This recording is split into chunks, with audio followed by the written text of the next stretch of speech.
finest leaders and presidents, not just in Ghana, but in Africa. Mr. President John Mahama, please show him some love.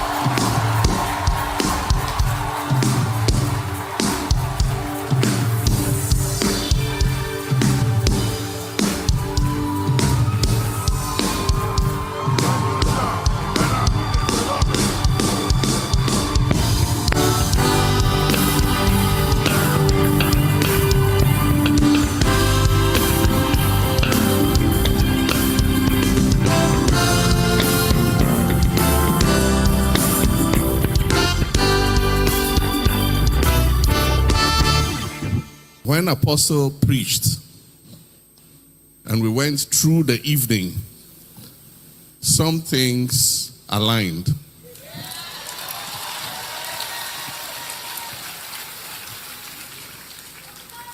There was a divine alignment. And I left Impact very confident that we were going to win the election.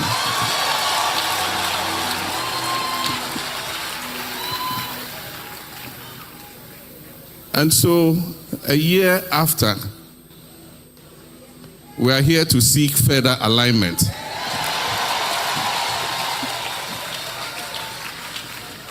And this time, it's not alignment that we achieve victory in elections. It's alignment that the responsibility that God has given us, we are able to bear that responsibility and make life better for the people of Ghana. After Apostle spoke, Papa said, "What a word. Indeed, what a word." And it's difficult speaking after a man like that. But let me tell you what happened. When Papa announced Impact, a letter came to my office and said I should choose the day I'll attend. And my office wrote back and said I'll come on Monday. And so later I spoke to Papa and I said, "Oh, Papa, I'm supposed to come to you on Monday." He said, "Yeah, but if you come on Monday, your friend Apostle Joshua Selman is not preaching on Monday." So I asked, "When is he preaching?" And Papa told me the days, and I said, "I'll be here on Thursday."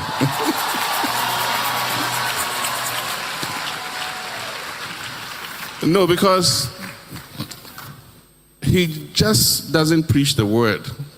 He relates it to our practical realities. I mean, when he was preaching, I felt personally like he was talking to me. He said, "Let your success define you. And that success will find you because of who you are and not what you did." And it happens. You see two people, they have the same amount of money, they're selling the same goods, but one prospers and one doesn't. And he related it to our mindset and the signals that follow us.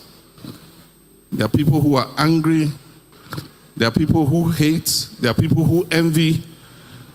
And so based on your mindset, those are the signs that will follow you. And he demonstrated it practically. And so if honesty, if favor, if faith, if happiness, if victory are the signs that follow you, you'll be successful.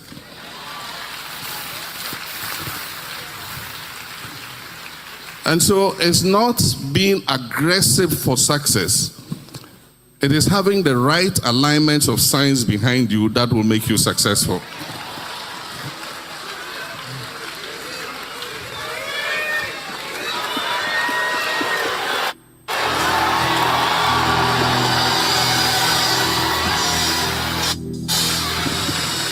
And while he was talking, the thought of Matthew 25 came into my mind.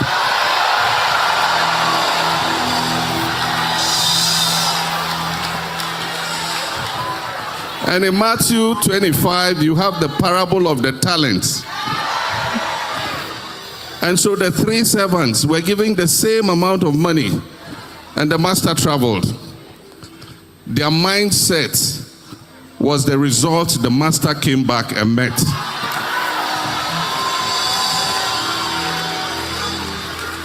What happened? One gave his master the talents with profit. The other gave his master the same amount of talents that he left him. And what did the third do? His master banished him because he was such a foolish servant. And so our mindsets relate not only to our lives and our families. And he said, Africa, don't be upset. And I understood why he said, Africa, don't be upset.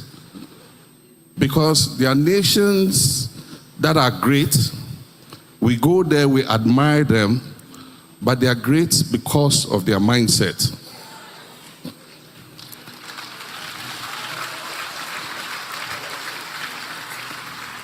You go to Korea, you admire Korea and say, how did Korea that had the same GDP as Ghana today come where it is, and Ghana is still where we are? It's the mindset of the people. They believe that their nation can be great. And so in everything they do, they work towards that greatness.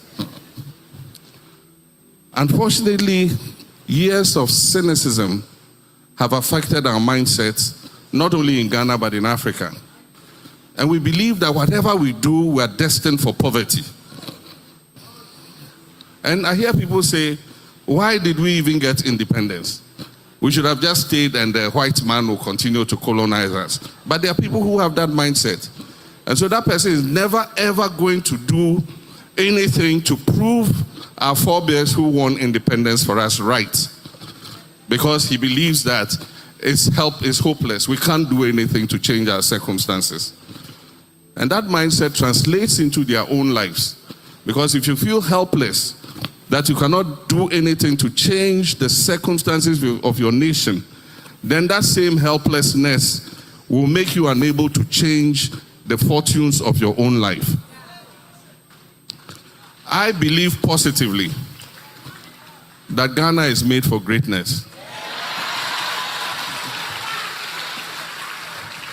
If all of us would develop that positive mindset that we can make this nation the greatest country in Africa, it will happen. Apostle used recalibrate 3 times. He said there must be a recalibration. There must be a recalibration of the mindset. It's only when you recalibrate the mindset that the negative signs that are following you would leave you and be replaced by positive signs. Now, if you look at synonyms for recalibrate, one of those synonyms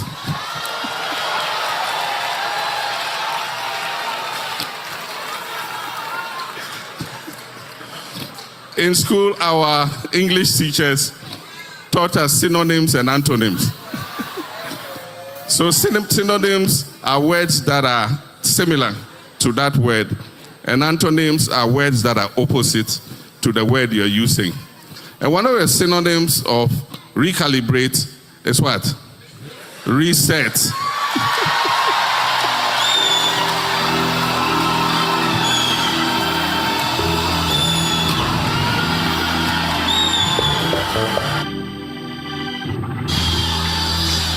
So when we say reset agenda, it involves a recalibration of our mindset. It is a reprogramming. For those of you who go on the computer, when the computer gets corrupted and it freezes, you have to reset, press the reset button. So in Ghana, let's press that reset button together. It doesn't take only the leader's vision. It takes the majority of us sharing the same mindset and sharing in the leader's vision for us to be able to achieve what we want to achieve. So Apostle Salman, God bless you. And as for the Papa of the house and Lady Rosa,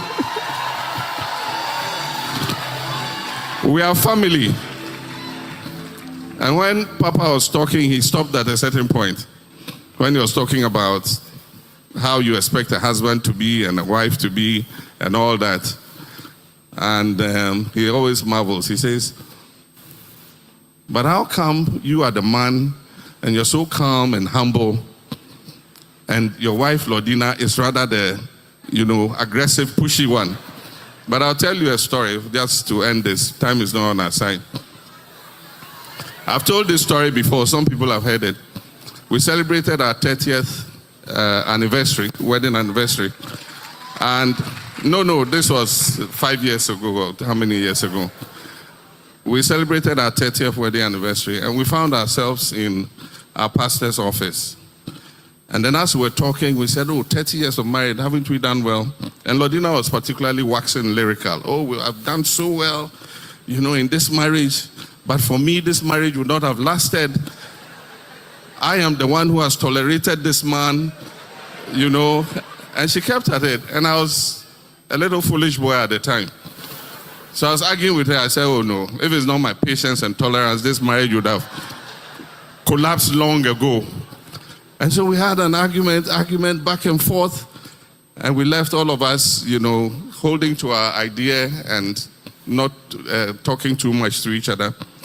And then my pastor said, why do you argue? He says, when a woman holds that view, there's no way you can ever change it. So there's no need to argue. And then it was like a movie. 5 years later, we're in the same pastor's office. And Lordina said exactly the same thing. Since 35 years of marriage, look at us. I am the one responsible for the survival of this marriage. And I remembered what our pastor said. And I said, yes, my wife, you are so beautiful. But for you, this marriage would have ended. I mean, a man like me, who would want to marry me? Who would want to keep me? I know what happened, the climax. What tea did you drink this morning?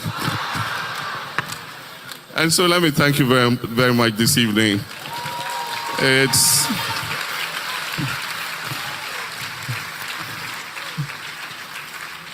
It is a standard you expect when you come for Impact. And I wouldn't say this is extraordinary, because every Impact where our dear brother, Apostle Joshua Selman, comes is as exciting and as beautiful as this. And so we thank God for today. We thank God for Apostle